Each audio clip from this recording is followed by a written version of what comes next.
साथियों, जय हिंद, जय भारत, वंदे मातरम। मैं आपका साथी वेटरन ओम प्रकाश जैसलमेर से। जैसा कि अभी 2 दिन पहले से आप सभी ने बहुत वीडियो देखे होंगे कि गजट नोटिफिकेशन हो गया है 8वें पे कमीशन का, और जो भी हिदायतें टर्म्स ऑफ रेफरेंस दे दिया गया है, और सब कुछ आपने बहुत वीडियो देख लिए होंगे, और मैं ये सबसे बाद में वीडियो डाल रहा हूँ। उसका कारण कुछ और भी है कि थोड़ा इतिहास में जाना था, कुछ रेफरेंस देखने थे कि आखिर इसका हमारे आने वाले भविष्य पे क्या असर पड़ेगा। तो सबसे पहले मैं आपको इतना ही कहना चाहूँगा कि जब टर्म्स ऑफ रेफरेंस में देखे गए तो उसके अंदर आपने कहीं पर भी ये वर्ड नहीं देखा पूर्व सैनिक, एक्स सर्विसमैन या पूर्व पेंशनर केंद्र सरकार के। तो चलो, लॉजिक है, देश भर के कर्मचारियों का है तो कोई सैनिक का अलग से नहीं होगा, लेकिन एक समय था जब सैनिक के लिए अलग से पे कमीशन होता था, अपेंडिक्स अलग होता था, इसके साथ ही लगता था, लेकिन सेना के लिए अलग होता था। दूसरा, जो ये हमारे को पेंशन मिल रही है, इसका आंदोलन सन 60 का दशक के उत्तरार्ध में, यानी कि जब वो ख़त्म होने जा रहा था, उस टाइम केंद्र सरकार के क्या पूरे देश भर के कर्मचारियों ने पेंशन के लिए बहुत जद्दोजहद और आंदोलन किया था। उस आंदोलन की बदौलत आज हमारे को ये पेंशन मिल रही है, जो इसको हम बोलते हैं आज के दिन ओल्ड पेंशन। अब इस ओल्ड पेंशन को जो मिल रही है उसको है जो मतलब रेगुलराइज करने के लिए CCS रूल 1973 लाया गया था। फिर हड़तालें समाप्त हुई, सब कुछ ठीक चला और पे कमीशन शुरू हुए।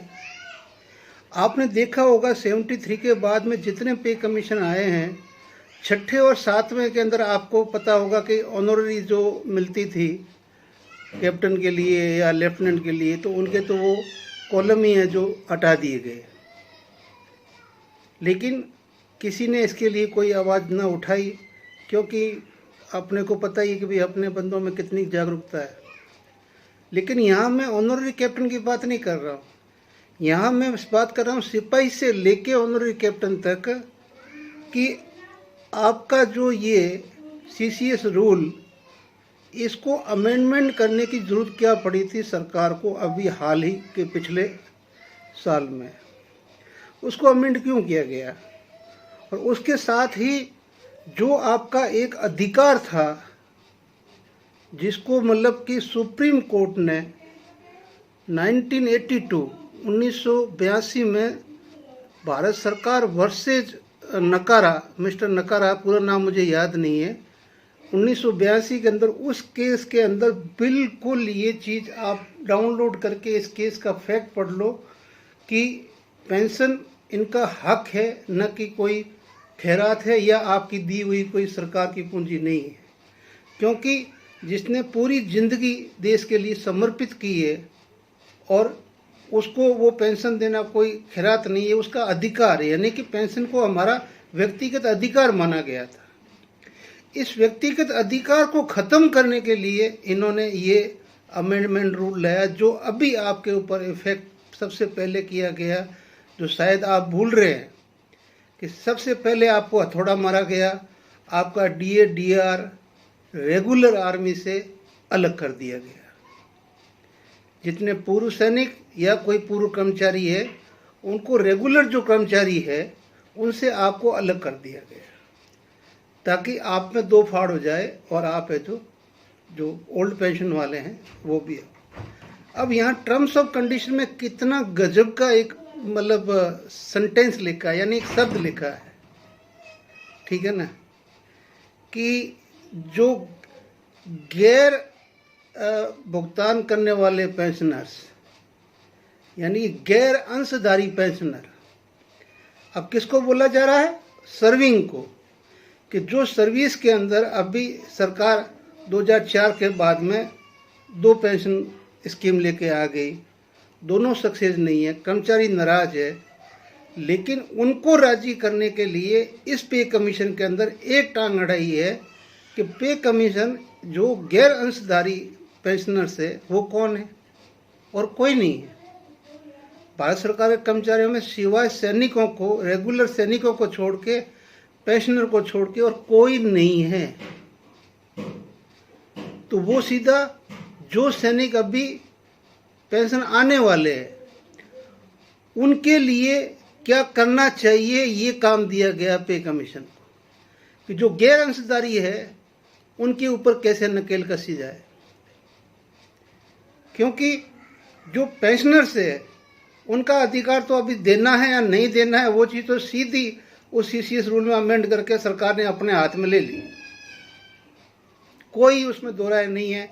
सरकार जो चाहे आपको देगी, आप कुछ नहीं कर सकते, आप कोर्ट भी नहीं जा सकते उसके अगेंस्ट में, उस लॉ के अगेंस्ट में आप कोर्ट नहीं जा सकते।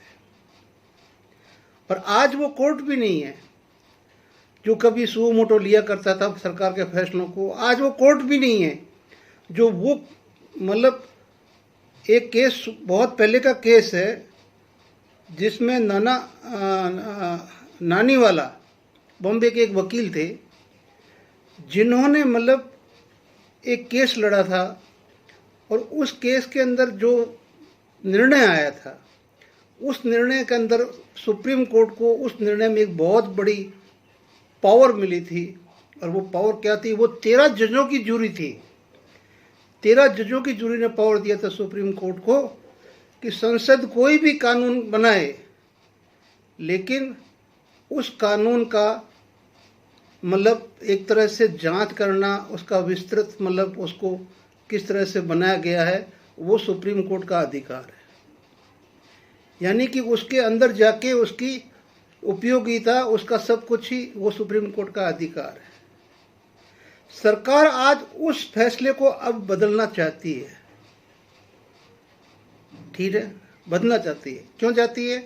क्योंकि वो 13 जूरी का फैसला है और 12-1 का फैसला हो रखा है। सरकार के पक्ष में एक वकील था, उस वकील के बारे में लोग आज भी उनको इतना याद करते हैं, उन जैसा बनना चाहते हैं, लेकिन वो एक ही था और एक ही रहेगा। तो अब कोर्ट के अंदर ऐसी चीज़ है ही नहीं कि आज 11 साल में इस सरकार ने जो भी कानून बनाया है और जिस सब्जेक्ट का बनाया है, अब आप मेरी बात को गौर से सुनना कि उस सब्जेक्ट के लिए कभी उससे जो आगे इफेक्ट हो रहे हैं उनके नेताओं से, उस पब्लिक से या उस क्राइटेरिया वाले लोगों से कोई सलाह ली? 11 साल में किसी से नहीं लिया। चाहे सेना के लिए बनाया तो वो अपनी मर्जी से, किसान के लिए बनाया तो अपनी मर्जी से, शिक्षा के लिए बनाया तो अपनी मर्जी से।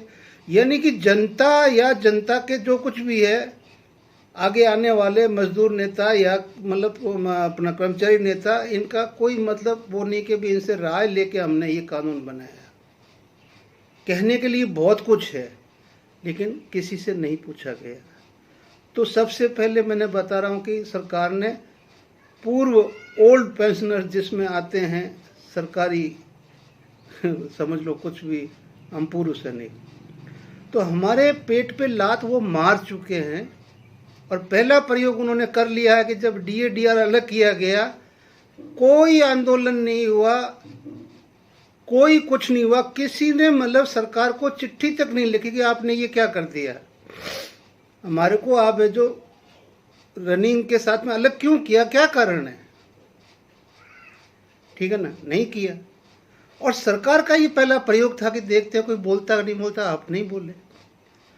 अब यहाँ दूसरी बात ये कि आपका जो ऑटो पे कमीशन है उसके आपके, मैं 2 दिन से देख रहा हूँ कि 3 आदमियों के नाम बहुत ज़्यादा सोशल मीडिया में उछल रहे हैं। श्री गोपाल जी मिश्रा और अपने एक श्री कुमार और एक मैडम है जो कांग्रेस के एक प्रकोष्ठ को लीड करती है, कॉल मैडम। उन्होंने सीधा ही इस टर्म्स कंडीशन को बिल्कुल रिजेक्ट कर दिया कि ये टर्म्स क्या टर्म्स कंडीशन है। ये तो उन्होंने सीधा बोल दिया कि आपको देखना हमारे को है और काम उनके लिए करना है।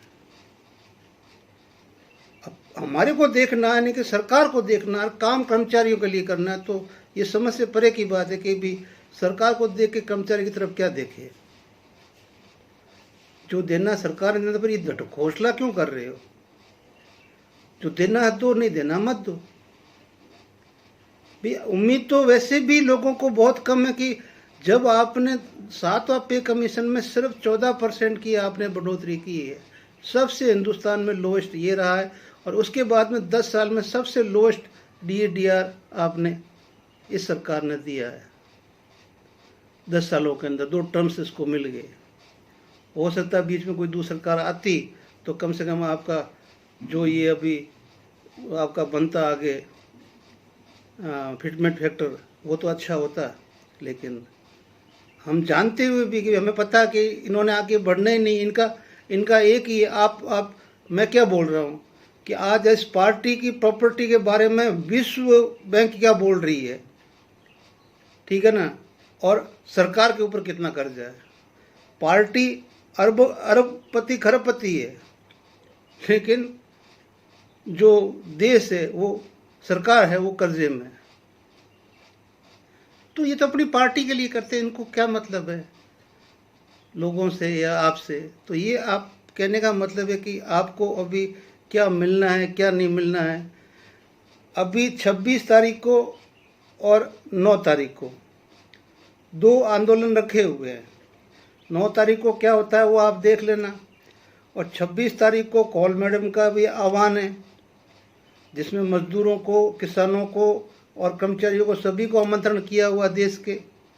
अगर सब मिलकर अगर सरकार के अंदर दबाव बनाएंगे तो कुछ ठीक होगा।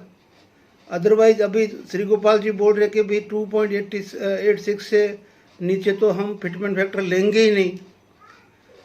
साहब हमें भी पता नहीं लेंगे, लेकिन आपको भी पता है कि ये सरकार कितनी तेज और चालाक खिलाड़ी है। आपको भी अपने फंदे में फांस लेकर आप कुछ नहीं कर पाओगे, और कोई कुछ कर भी नहीं पाया है। आज देखो ना कि चुनाव आयोग किस हद से गुजर चुका है, लेकिन इस देश का सुप्रीम कोर्ट, संविधान, सरकार कोई भी इसके ऊपर कोई बात कर रहा है? कोई नहीं कर रहा है। जो मर्जी होता जा रहा है, चलता जा रहा है, कुछ नहीं है। तो कहने का मतलब है सैनिकों को विशेष तौर से हम लोग उस नानी के अपने दोहिते हो गए, उस नानी के दोहिते, जो नानी मतलब अपने मायके आ गई। मायके आ गई, मायके का मतलब कि ननियाल जहाँ हमारा होता है ना, हम वहाँ जाते हैं मिलने के लिए। जब वो मायके आ जाती है, अपने मायके चली जाती है, तो वहाँ नानी से मुलाकात नहीं होती है। तो हम उस नानी के दोहिते हैं कि जिनकी नानी मायके चली गई, क्योंकि हमारे लिए कोई बोलने वाला नहीं है, न कोई सुनने वाला है। और हमारे अंदर ऐसी कुव्वत नहीं है कि मैं वो वर्ड बोलूँगा कि हम कुत्ते की तरह आपस में लड़ रहे हैं एक दूसरे की बढ़ाई के लिए। वो बड़ा, वो बड़ा, वो बड़ा, वो बड़ा, और बड़ा एक भी नहीं है। किसी के अंदर वो हिम्मत नहीं है कि जो जाके सरकार से टक्कर ले ले सीधी, बोले ये गलत है। जो एक सैनिकों को कहाँ मतलब 70% से ऊपर पेंशन मिलती थी, उसको करते करते आज कहाँ ले आए। और सबसे लास्ट में मैं आपको बोलूँगा कि आपको पता है कि अभी इस पे कमीशन को खींच के ये 2029 तक लेके जाएंगे, ये लिख के ले लेना। ये सारे जितने बुजुर्ग हैं सब यही चीज़ बोल रहे हैं कि ये 29 तक लेके जाएंगे। और अगर 29 तक ले गए तो 29 के अंदर ही आपका चौथा OROP है, चौथा OROP है। तो जो OROP जो हमको लागू है, किसको है? पूर्व सैनिकों को। आपको हो सकता है कि वो पे कमीशन में रखे या OROP में ले जाए, क्योंकि आपका अधिकार अभी सरकार अपने पास ले चुकी है, वो आपका अपना नहीं है। अभी जो अंदर सर्विस कर रहे हैं वो कर्मचारी सारे के सारे, जितने भी चाहे 39 लाख है या जितने भी लाख है, वो एक है। और आप 69 लाख हो पूर्व, जो कर्मचारी जितने भी हो सेंटर के, वो आप अलग से हो। अब 69 में जो आप सेना के जो पूर्व सैनिक हो, वो जिनको OROP मिल रही है वो आप और अलग हो। तो उन्होंने अपना काम पहले से ही इस हिसाब से किया हुआ है कि कोई मास्टरमाइंड बिठाया हुआ है जो आपके बीच में ये दरारें डालकर आपको एक तरह से बिल्कुल कोने पे लेके चले गए। अब अगर आप बाहर निकल के नहीं लड़ते हो तो कुछ नहीं पाओगे, और लड़ते हो, कंधे से कंधा मिलाते हो और सब चीज़ मिलके करते हो तो शायद कुछ ले पड़ोगे। फिर बाद में कुछ नहीं होगा जब चिड़िया चुग गई खेत। मेरी बातें सीधी सीधी है और मुझे अपना भविष्य पता नहीं, बीमारी चल रहा है भाई, अगला समय देखेंगे या नहीं देखेंगे। फिलहाल तो सिर्फ फ़ोन आके रख के कुर्सी पे बैठ जाता हूँ कैसे भी लेके, और अपना जैसे तैसी जो बात दिल में है आप तक पहुँचाने की कोशिश करता हूँ। कौन सुनता है कौन नहीं सुनता है, कौन गाली देता है वो भी मैं देख नहीं पाता हूँ। आप मेरी आंखें देख ही रहे होंगे कि किस तरह से मैं वीडियो बना रहा हूँ। लेकिन मुझे पता है कि जो ये बड़े बड़े सपने हमारे ही भाई बता रहे हैं, एक्चुअल नहीं बता रहे कि भाई हमारी जो अपनी किस्मत है सरकार ने अपने पंजे में ले ली। क्या बताया मैंने, केंद्रीय कर्मचारी, पेंशनर, फिर सरकारी क्या पेंशनर अलग, सरकारी जो अभी प्रेजेंट सर्विस में अलग, और पूर्व सैनिक अलग। अब पूर्व सैनिकों में आप OROP वाले अलग, बाकी अलग।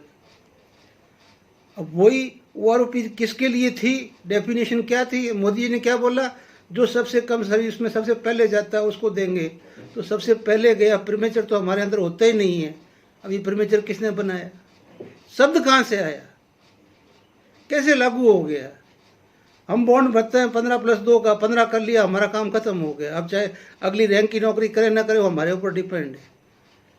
हम प्रीमेचर है ही नहीं, और 15 से पहले पेंशन का हकदार नहीं, तो प्रीमेचर हम है ही नहीं, तो फिर वो चीज़ हम पे लागू क्यों है? कहने का मतलब है कि हमारे बाल पूरे पंजे में पकड़े हुए हैं। दोस्तों समझो और समझ के आगे बढ़ो, और सारे इकट्ठे होके आगे चलोगे तो कुछ मिलेगा, नहीं तो ये 8वां पे कमीशन में आप बहुत बड़ा धोखा खाने वाले हो। मेरी बात को याद रखना। जय हिंद, जय भारत, वंदे मातरम।